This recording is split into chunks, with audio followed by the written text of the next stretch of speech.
welcome to this adjourned hearing licensing subcommittee to discuss the application for a premises licence under the Licensing Act 2003 for McDonald's 56 Mousehold Lane as a continuation of the meeting held here on the 19th of September 2025. Before we go any further, I want to make it clear that we will not be making a decision today, and the primary reason for telling you that is that you don't need then to wait around after the meeting. I'm going to hand over to David now, who will refer to the relevant statutory guidance of this hearing. Thank you, Chair. It's probably actually a little early for that to be done. It's a general roundtable meeting. I think you've mentioned there are a couple of members of the public who are here today who weren't able to attend part one, is it there? Yeah. I understand you're reminded to invite them to say anything if they wish to say anything, and obviously the question. I say they, anybody who's made a relevant representation is entitled as a party to address this meeting. And that is, in fact, the first step. I'm going to be inviting two people to make their representations. I have Nicola Baxter and Jill Saunders. So in no particular order, if we can invite Nicola Baxter to speak, and Nicola's statement is on page 35 of the agenda pack. Thank you.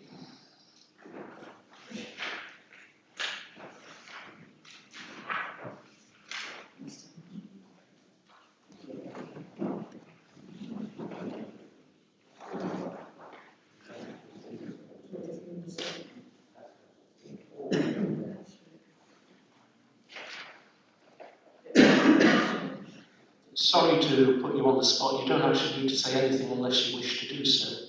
If you wish to do so, it will be on the tram lines already put in by your representation. Okay, thank you. Yes, sorry, first time. Yes, obviously I put the objection in. We live opposite the Mousehold site, so the other side of the ring road. So technically it's our back garden and everything that faces the new site, new McDonald's site. So over the course of the summer, obviously we've heard a lot of the noise what's been going on. And I appreciate there isn't going to be the construction, but we do, our bedroom window is open through the night in the summer, and I understand that and I appreciate that you can't speculate, but as I stated in my statement, I think before any 24-hour consideration should be put in place, a full traffic survey should be carried out on the amount of traffic that is going through the Mousehold Lane area between 10 and 5 in the morning, between 10 and 5 in the morning, because it is a very quiet road. As I say, we have our windows open and our bedroom window goes straight behind. We are opposite the BP garage and we don't really get any noise from the BP garage because it is people just literally getting petrol and then leaving. There's no congregation at the petrol station. And that road is very, very quiet, even though it is part of the ring road.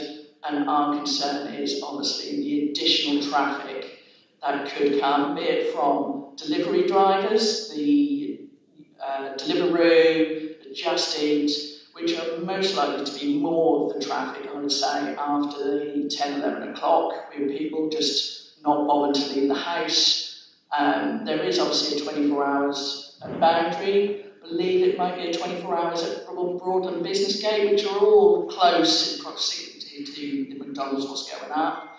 So when it comes to delivery times, there should be sufficient for them to be able to get their deliveries in time from them other areas. So that is one of my main concerns. Thank you. Thank you. I'll ask if the applicant would like to respond to any of the points that you made, Nicola. No questions, Mum. Thank you very much. Okay, thank you. Do any of my fellow committee members want to respond to any of the points made at this point? If not, have to. There's the next person then. Thank you again. We will now go to Jill Saunders, and Jill Saunders, you're on page 103. Again, if you don't wish to speak, you don't have to, but if you'd like to, go ahead. I don't, do I need the mic? You lift this up and then press the green button. That's Okay, is that working? I don't think I have really anything much to add to my original statement because my friend who was representing me last week when I couldn't attend. But we have submitted a map, which I think you hopefully have seen in the last 2 days, about suggestion for an additional fence to internal fence on the site to shield the headlights that will be coming round the back from the drive through, which when they come round the back the headlights will be into the houses, one of which is mine. So that would be my only thing I wanted to say today. I don't know if you see the map. Just to flag the map, no additional documents we have started. It needs the consent of all of the persons. But effectively, you have done the job by asking. So that's that. Okay, thank you. Thank you. Again, I'll ask the applicant if they'd like to respond to any of those points. No, thank you, and I'll deal with the fencing in my closing submissions. Okay, and the same for my fellow committee members. Anything you'd like to respond to? Yeah, Councillor Steely.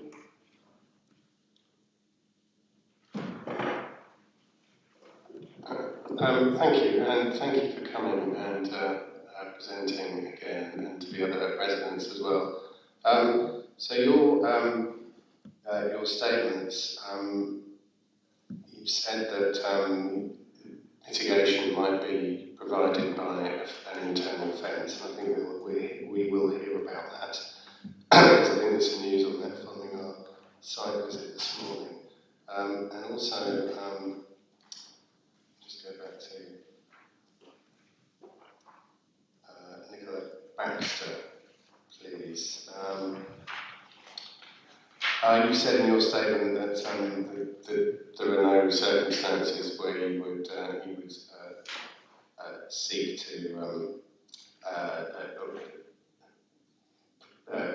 consider this acceptable. So, is there anything that you've heard in the hearing either last week or since then that you would add to that? Any mitigation or anything that would make it more acceptable to you? I wasn't here last week because I was working, so I managed to get off work to come today, as it was late in the day. To be honest, not really, because as some of the fellow residents would probably say, it's already been quite stressful with everything that's going on, and the thought of what is coming. McDonald's is a very popular choice of food. That's, it's everyone's personal choice. Personally, for me, I don't see what we've already extended the height of our fence. We've taken provision to do that. We are now trying to build up as much vegetation at the end of our garden as much as possible. So we are trying to do our own actions. Because we are the other side, we are classed as Rowston Town Council, not Norwich City Council. And I think in some ways we almost probably the forgotten side in a way because we are the other side of the ring road. But it does obviously affect us, not as much as the residents of Playford Road. I genuinely feel for them. But personally, I don't really see the necessity for it to be 24 hours. I just can't fathom that. Sorry to jump in, but the committee is prohibited from considering need. Right. By the government. That's fine, okay. I don't really see there's any way that I would be personally happy with a 24 hours. It's just not something I can fathom myself. But obviously, I just live there. Okay, thank you. If I may follow up, Chair. So we've had are your concerns mainly about noise, or principally all about noise? And light as well. Right. So, say cars will be coming out onto the ring road. Say we've tried to raise our fence, and we are trying to obviously there's obviously the light. I appreciate they put the main entrance to the side, so it faces the BP. We do get quite a lot from the light from the BP, but when we moved in there, that was already there. So we knew that was going to be there. McDonald's that's now going up, there's going to be a quite large M on the front of the building, from what I can see from the plans, which is obviously, we will see that, even though we have tried our best to camouflage as much as the bottom of our garden. Our lounge area is in the back, so it overlooks our garden, which then overlooks towards that side. So our living space and our windows will open up, and that will be our view, that giant M. So preferably not after a certain time. I would prefer that to be. Yeah, they did, and Richard Nash before, they did move their lights because we complained that they were shining into our garden room, which is where we sit, our lounge area is where we sit. They moved there because they used to have lights that obviously shone, and they didn't just then, because they were shining into our property and shining into our garden room. Okay, thank you. So can I ask the applicant then to respond to that and outline perhaps some reassurances for this particular resident, Nicola, and also explain some of the ways that you would work with local residents to deal with specific individual concerns, and whether you're prepared to outline how that process might work, how they would get in contact with you to get some help with mitigation, please. So I'm grateful I've already gone through in quite some detail our operating schedule. I think what I'll do is canter over it again in my summing up at the end. That might be the most efficient use of my time. Thank you. I just asked specifically because this resident wasn't here last week, so therefore hasn't been able to take in a lot of the detail that we discussed last week. And I do understand also that some of the feed went down last week, so it would have been difficult for others also to see everything. So specifically in this case, how would you work with this resident? As I've said, I will go through the operating schedule in great detail again when I sum up. So I'm not repeating myself.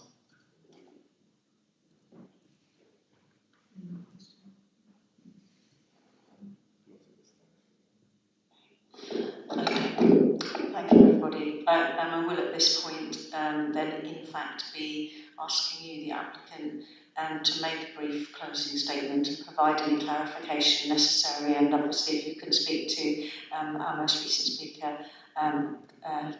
represented here, that would be great. Thank you. Chair, it's entirely up to you. At some point I was going to flag with you what I think are relevant paragraphs in the statutory guidance. I think it's more useful to do so in advance of the applicant's closing than afterwards, because I might need to come back. So with your permission, there's just a few paragraphs to flag. If that's the right point to do it, then let's do it now. So if you're happy. Okay, thank you.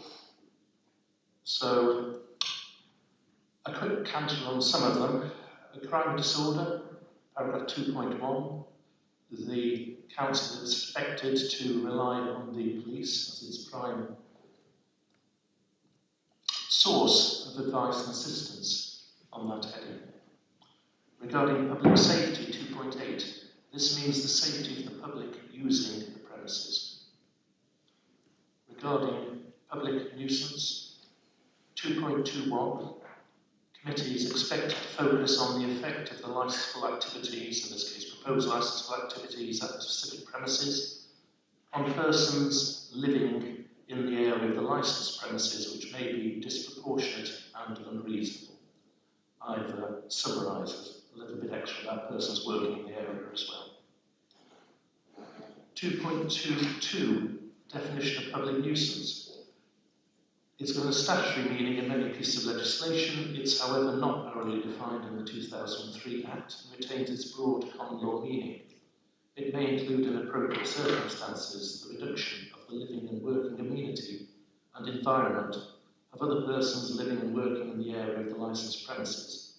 Public nuisance may also arise as a result of the adverse effects of artificial light, dust, odour and insects, or where its effect is prejudicial to health. 2.23 conditions. In respect of anything that might be thought appropriate regarding nuisance, public nuisance, if you find that, it should be tailored to the type, nature and characteristics of the specific premises and its licensable activities. Licensing authorities should avoid inappropriate or disproportionate measures that could deter events that are valuable to the community, such as live music. 2.24, the approach of licensing authorities should be one of prevention, noting other legislation may not adequately cover concerns and additional conditions may be appropriate. 9.43, the authority's determination should be evidence-based, justified as being appropriate for the promotion of the licensing objectives and proportionate to what it is intended to achieve. 9.44, appropriate requires an assessment of what action or step would be appropriate to achieve that end. And factors to be considered must not extend beyond the promotion of the objectives. 1.16, I think that should be the last one. Firstly, conditions should be proportionate, justifiable and capable of being met. And licence conditions should not replicate offences set out in the 2003 Act or other legislation. I hope that's helped. Thank you, David. So, if you could now make a brief closing statement and provide those clarifications, as I said before, that'd be great. Thank you. Well, I'm very grateful for that and for everyone's time and engagement over these 2 days. Your legal advisor rightly points you out to a number of relevant paragraphs in Section 182 guidance, and I referred to some others last Friday. And he does point out, again, quite properly, the importance of these decisions being evidence-based. And as I said last Friday, evidence is a legal test. It goes beyond mere fears and anxieties, and it needs to be proper evidence that you can actually rely on. So, for example, last Friday, the evidence that prompted the determination by the committee for the site visit was on the basis that the person then speaking was, 100% guaranteed that light goes into his son's bedroom, which is a very odd thing to hear, of course, when the premises hasn't opened, there is no drive-through, and so how he witnessed that is quite false and misleading. So it really kind of makes me worry about some of the quality of the evidence. And unfortunately, when people make those kind of general statements, it undermines everyone involved in the process. Equally, if we refer to, and I'm intentionally not using any names, but the representation that was just spoken to on page 35, I invite you to sort of do what I've done, which is to type the address and the postcode into Google Map. And what you'll observe there is that Mousehole Lane, you turn left to go onto Corbett Avenue, and then you take a yet further left, passing a number of houses to turn onto the cul-de-sac where that representor lives. So that representor's garden does not face directly either the BP or indeed this application, but looks over other gardens and other buildings. So there's a great deal of traffic that needs to be traversed in terms of the ring road, other residences, other premises, before we get even anywhere near that particular representation. And that's what I mean about being cautious with the evidence. And as I said at the outset, I have a great deal of sympathy with members of civil society. They're not used to the fact that there are different regimes. There's a planning regime, there's a building reg regime, there's a licensing regime. Many similar matters are raised and there's crossover, but each particular legal regime has its own considerations. And so to be bringing irrelevant considerations is, as I say, understandable and human, but you three have the difficult task of being both diplomats to valued local residents and indeed a valued local business. McDonald's has been part of Norwich City Council for decades. There are over 6 McDonald's within your city area, and there are others wide about. I invite you to consult your own experience as a licensing committee. When have you had to review them? When have you had to prosecute them? When have you had issues with them? No is the answer. So as I say, we're also a valued member of the city, and we contribute to the city. The franchisee that hopes to take on this premises employs over 3,000 people in this city and around. So it's in no one's interest to vilify the residents for their patent and obvious errors. I'm not suggesting they're lying to you or misleading you, but their passions, of course, can be taken wrongly, and it'd be improper for you to rely upon them. Likewise, any animus that you might have against McDonald's should be set to one side, because you have a long history of a local business operating very successfully and contributing to the fabric of the city. I also said that McDonald's, one of the reasons of its success is that with people like Mark and the managers and so on, that nip any problems in the bud. We are an approachable business. And I was very pleased on the last occasion, a gentleman came across and said, look, we had an issue. We used to cut through this back of land, walk our dog, and take an access mousefield. Can that be looked at? And people hearing me or Mark say, yeah, sure, we'll look at that, might have thought, well, that's what they're bound to say, because of course I'll say that in front of the committee. But in fact, that is how we work.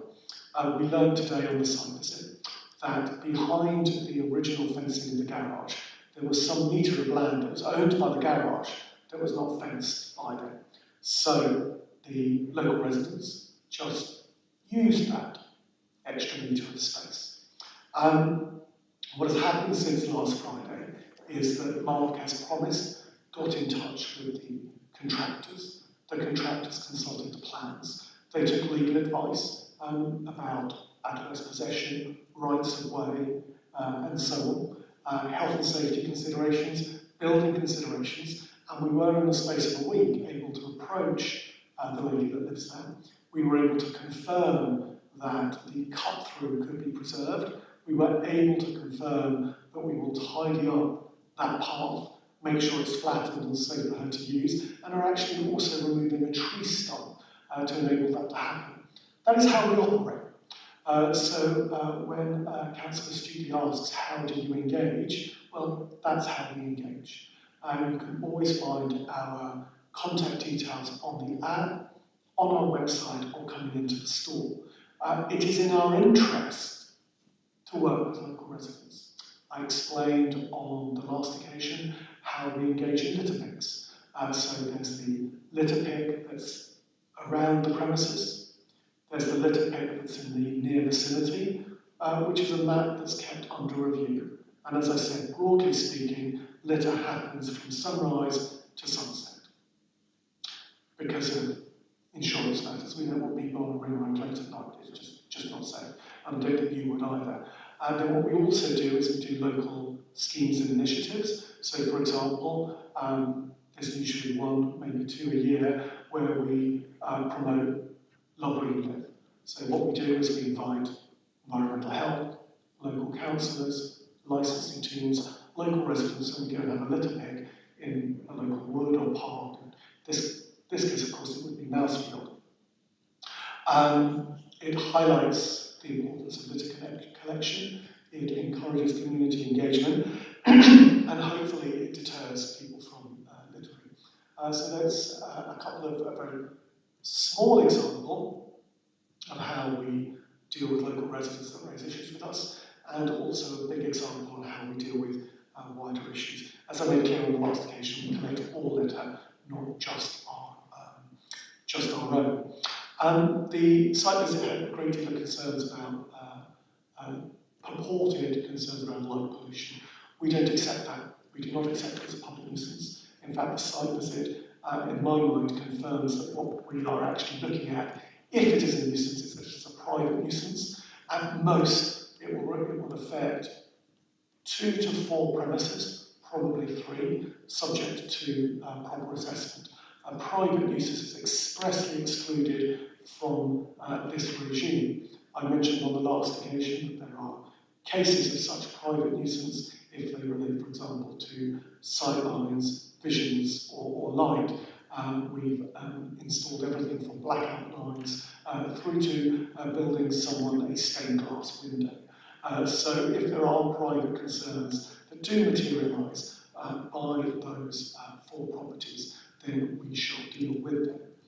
We are content that the way the premises proposes to operate through its existing design, landscaping and fencing, and just the practical effect of the way in which one car will follow another, the speed of the cars and so on, light won't be an issue.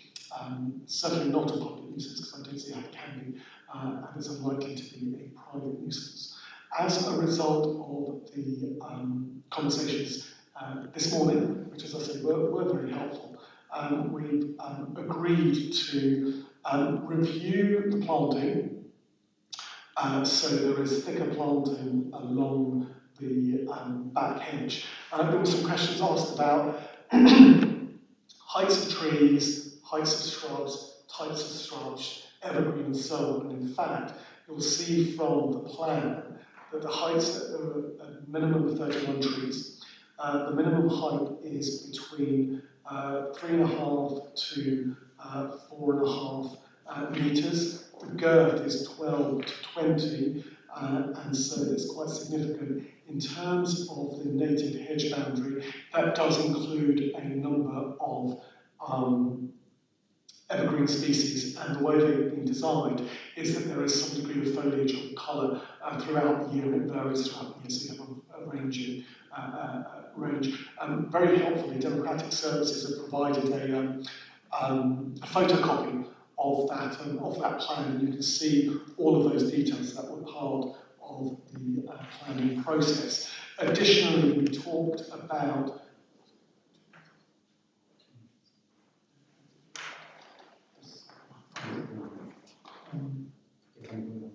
we also talked about a 1.1 feathered fence around the bend where the cars go by. And I assured you this morning that that spend has been authorised, and I can do that again. In fact, I can also tell you where that additional barrier will be put. If you have the landscape plan in front of you, so that's something you should. I think it was copied by Democrats. Yeah. Yes. You'll now know, as well as our on-site workers, where the island with the speaker posts are located. So if you see that, it will be on the bottom right-hand side of your plan. You'll see in that corner there are 2 trees and a shrub area, and then the sign for the birds and the bees. That's not what you might think of as a first blush. Do you see where I'm speaking about? So if you go from the corner, what is effectively that second tree, opposite planter number 3? Do you see that? Green grey area of the building, Chair. There was one green block on that. Yeah. So roughly the fence will start there. I say roughly because there are guttering, wiring and so on that needs to be sort of assessed. But it will run from there all the way through to where this morning you saw, if you recall, the drainage, which is just opposite the doors to the storage area. So it will certainly finish there because it has to finish there because of the drainage. And in fact, that's where the bend has effect. So thereafter, any cars will be parallel to the neighbouring properties. So you'll have that as an additional factor. Now, I've talked about planning considerably. You now have the planning decision. You have, excuse me, your planning department has engaged with signing off these plans and conditions. So, for example, condition 18, which is prior to the development being permitted, the antisocial behaviour management plan needs to be agreed and signed off. That has happened. It includes reducing noise from customers in external areas from 1100 hours to 0700 hours in the morning. That has been signed off through the provision of our antisocial working handbook and indeed our parking controls, and that includes your local authority taking advice from the local police who are happy with that. Concerns have been raised about deliveries. I said on the last occasion I was here that there are no deliveries on site after 11 o'clock or before 7 a.m. I repeated that this morning on the site visit, and you'll see that is part of the conditions. Condition number 23 is there set out. One of the paragraphs that your legal advisor takes you to, I think it's paragraph 111, paragraph 2.20 or something, which relates to conditions, which reminds you not to repeat conditions that are covered by other and existing regimes. So our operating schedule, which hasn't actually in fact been subject to any criticism, certainly not by your responsible authorities who have had the chance, covers CCTV, staff safe, incident logs, training, no alcohol, risk assessment in respect of SLA, and regular litter patrols, and to monitor noise and antisocial impact.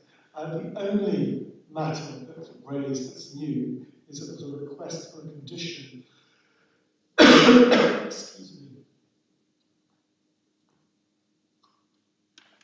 around the use of the open patio area in front of the doors. You saw this morning that that open area is between the garage and the opening site. And what I can offer is the following, that the patio area will be closed from 11 p.m. to 7 a.m. every day.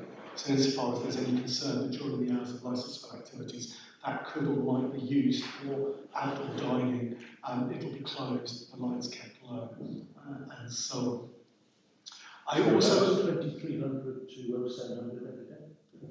How do you enforce that? And so I also, during the course of the presentation on Friday, I talked about other measures that we take. So within those conditions, we have whole schemes of operation. And I said that the manuals that we have are legion. And I said, we used to photocopy everything, and now we don't. So for example, you've been given the antisocial behaviour workbook. These are litter, noise, lights, music, Wi-Fi use, all of these things that I referred to are part of the way we operate. So in terms of noise and lights, we have a night mode that happens over the counters, it happens with our arches, and so on. And it's part of our very standard operating procedures which allow us to respond to circumstances as they may arise. So, for example, when things are really foggy, we're not going to reduce our lights because it's unsafe. But on clear nights, after typically it's around 9 or 10 p.m., the CO2 lights, the CO2 noise levels get reduced to reflect night mode and night operation. So we've spoken a lot about this site. You've seen it for yourself. You've seen the design.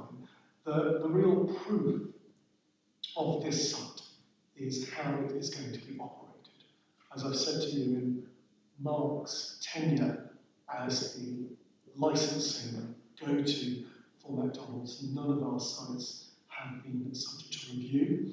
I spent some time explaining to the local residents exactly how they can review us in the event that our promised operations are not met, but also invite you to take comfort from the fact that of the 6 sites that operate within your city boundaries, 3 are 24-hour. They are all in mixed-use locations, and you as a city council have not ever had to intervene in them.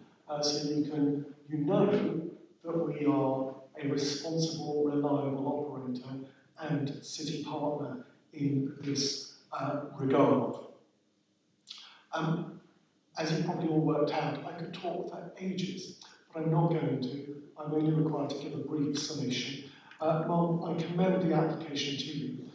As far as I'm concerned, we've not heard reliable evidence that would suggest that we can't operate this premises to the hours sought, that our proposed conditions would be insufficient, or indeed that there is anything that we need to add to those conditions which have been tried, tested and proven to work. So I commend the application to you. Thank you very much. Thank you. Do I have my committee? Yes, Councillor Stephen. Thank you, and thank you for the summing up. That's very useful, especially mentioning the light issues. I think that's the first time that you have suggested that there may be an issue for a handful of properties. No, I'm going to correct you. I've said very clearly that there is no issue. We accept there is no public nuisance. There might be a private nuisance, and as a matter of excessive caution, these are the features that we have in place, and we've imposed and added an additional feature. That is what I've said. So if I wasn't clear, apologies to everyone. And Mark, is it normal procedure for there to be questioning after summing up? As my understanding of your available information is that it's not, but I appreciate there's more than one chair of this committee. In my experience, it can be part of the hearing that any clarifications following the summing up can be allowed. Thank you. I think it's chair's discretion. I wasn't going to ask any questions. I just wanted to clarify a couple of things. So you said that there was false and misleading evidence, but the site visit became necessary because an objector said that they'd submitted photos, and those photos weren't available. And the claim was that those photos would support the person who said that they could guarantee that light would shine into their windows. So just for clarity, I wanted just to point out that that is why I asked for a site visit, because we didn't have the evidence that an objector had said that they put forward. And the other thing that you said was that you seemed to dismiss the evidence submitted from One Holly Bank. But One Holly Bank backs onto the main road, onto Mousehole Lane, and therefore is potentially directly affected. I say potentially because that is to be determined. But just for a matter of clarity, your property backs onto that main road, and therefore the back of your garden does back onto this site. Okay, so that is a matter of fact.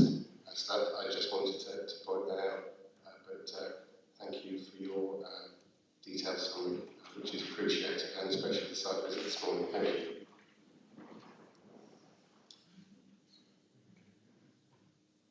I've got a quick question from me. As we spoke about before in the previous half of the meeting, the Norfolk Police are satisfied with this application so long as CCTV is in operation, covering the main public areas of the premises inside and outside.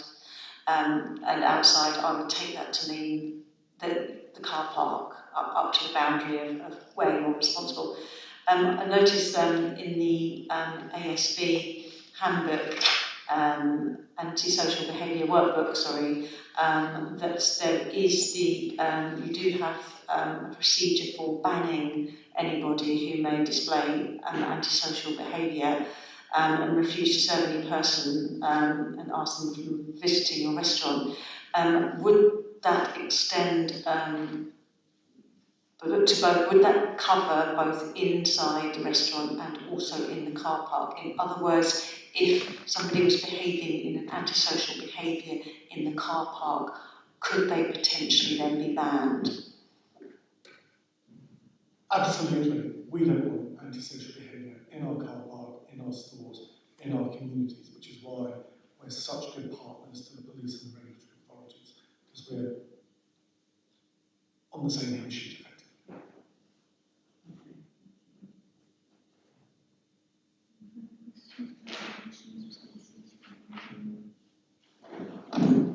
There is just one thing, if I may, Chair.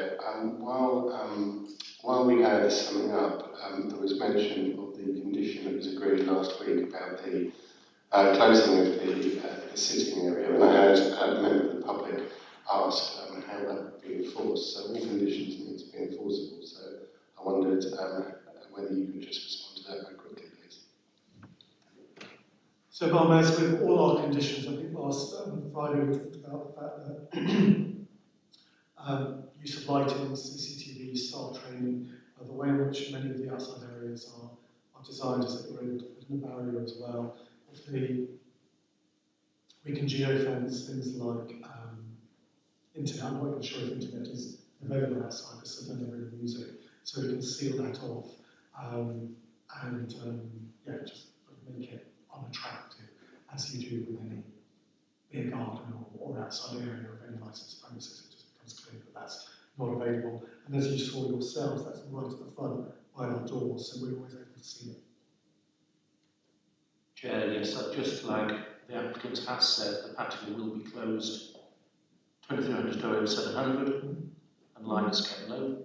And frankly, that is up to them how they comply with that, but their obligation is to comply with it. That's one of the two conditions extra, I think, the second one being the 1.1 metre fence on the curb.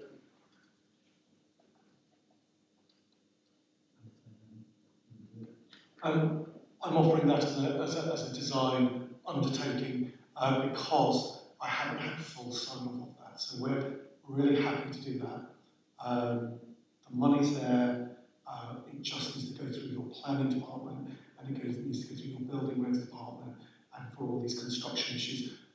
Generally, my experience is that we don't have problems with this, and I think the site manager, the owner of the building company, said this morning that it shouldn't be a problem, but I think it's just being offered as an undertaking. But it's a matter for you whether you want to keep it as an undertaking and informative, or put it in as a condition. Chair, one way around is to have the words if the necessary permissions are obtained.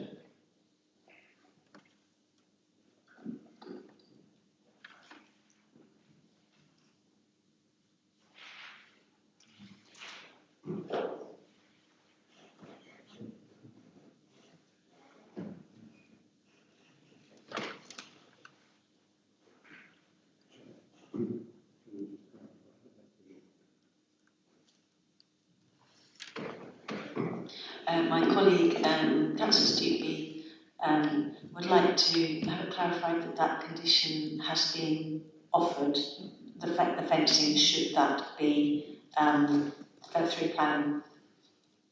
If the permission is obtained. I just need to clarify that. Who Councillor Stupey is listening to. I said I prefer undertaking. And then I said, if you want it as a condition, then that's a matter for you. That's what I said. So, you know, if you had something different, then that's a matter for Councillor Student. I'll let my colleague come in. Thank you. Again, for clarity, I asked because David, our legal advisor, suggested how to complete the condition should you offer it, and you nodded. So I just saw clarity, but you made it clear. Thank you. I nodded the agreement that should the condition be imposed, which is what David said, then the words in the event that the appropriate conditions could be added. Really, I'm very grateful to have my body language so carefully observed and perhaps even somewhat flattered. Moving on, I think there is certainty. It is not an offered condition. The applicant has noted it's not completely within their power to carry out at present, and therefore sensibly couldn't be an offered condition. But they will note it's likely to be an imposed condition should you grant the premises license anyway, and that it will need to be qualified with the necessary permissions to make sure that the applicant can complete their part of it, but can't be criminally liable for something they cannot control. And I'll provide a map at the end to show you roughly where it will start to where it can finish. Thank you.